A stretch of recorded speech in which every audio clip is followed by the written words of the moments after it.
Evet. Börtten topluyoruz. Organik, doğal. Reçel yapacağız.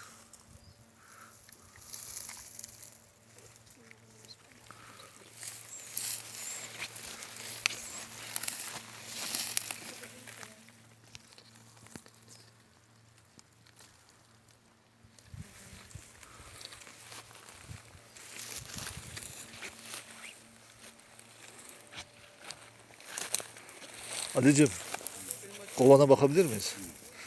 Börtten mi yapacağız onu? Börtten yapacağız. Reçel yapacağız hanımla.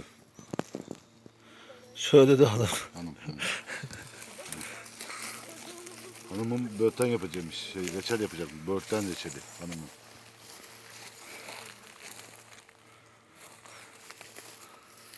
Ama börtende sıkıntı var.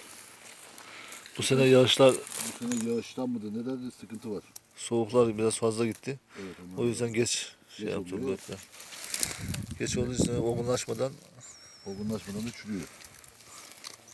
Muhtemelen.